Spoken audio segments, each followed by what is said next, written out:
नमस्कार दोस्तों, आपने गीता के 8वें अध्याय को अवश्य ही सुना होगा।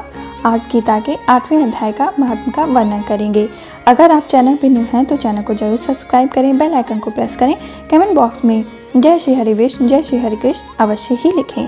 भगवान शिव कहते हैं, देवी अब 8वें अध्याय का महत्व सुनो, उसके सुनने से तुम्हें बड़ी प्रसन्नता होगी। लक्ष्मी जी के पूछने पर भगवान विष्णु ने उन्हें इस प्रकार 8वें अध्याय का महत्व बतलाया था।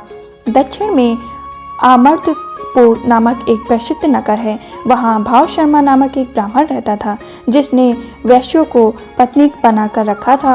वह मांस खाता था, मदिरा पीता था, श्रेष्ठ पुरुषों का धन चुराता था, पराई स्त्रियों से व्यभिचार करता था और शिकार खेलने में दिलचस्पी रखता था।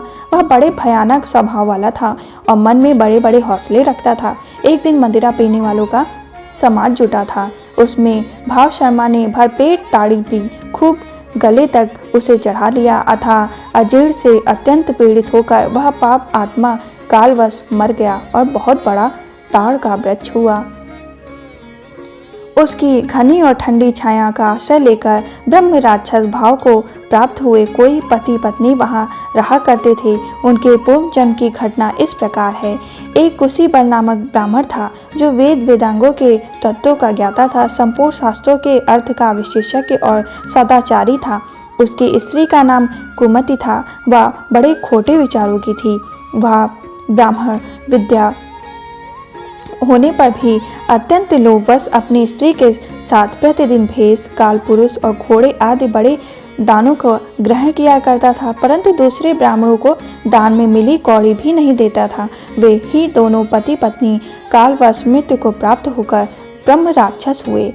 वे भूख और प्यास से पीड़ित हो इस पृथ्वी पर घूमते हुए उसी ताड़ वृक्ष के पास आए और उसके मूल भाग में विश्राम करने लगे।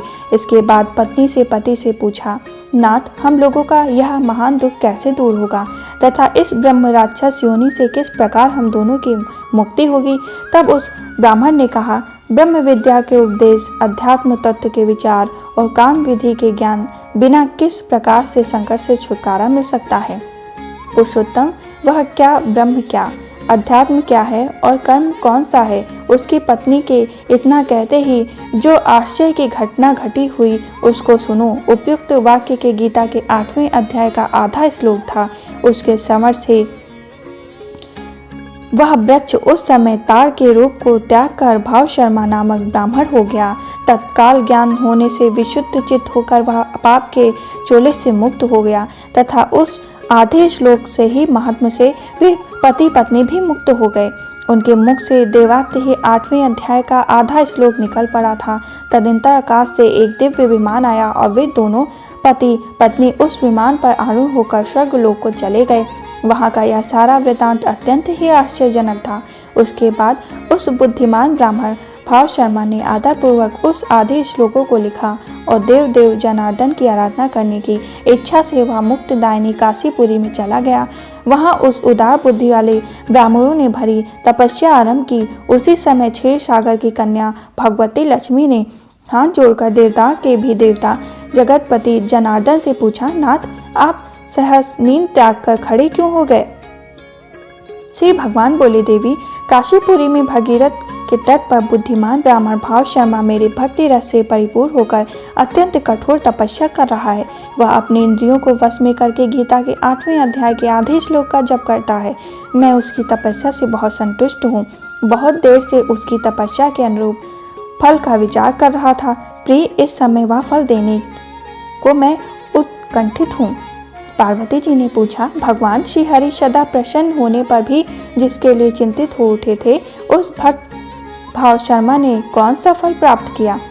श्री महादेव जी बोले, देवी, भाव शर्मा प्रसन्न हुए भगवान विष्णु के प्रसाद को पाकर अत्यधिक सुख मोक्ष को प्राप्त हुआ तथा उसके अन्य वंश भी जो नरक यातना में पड़े थे, उसके शुद्ध कर्म से भाव भगवान के धाम को प्राप्त हुए। पार्वती, यह 8वें अध्याय का महत्व थोड़े में ही तुम्हें बताया है। इस पर सदा विचार करते रहना चाहिए।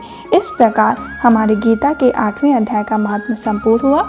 अगर आपने गीता के 8वें अध्याय का महत्व सुना है तो इसके अध्याय को भी अवश्य सुने और गीता के संपूर्ण अध्याय के महत्व को भी अवश्य सुने और कमेंट बॉक्स में जय श्री हरि कृष्ण जय श्री हरि विष्णु लिखना बिल्कुल ना भूलें। अगर आप चैनल पर न्यू हैं तो वीडियो को जरूर शेयर करिए। हम फिर मिलेंगे नवे अध्याय के महात्मा के साथ। तब तक के लिए जय श्री हरि विष्णु।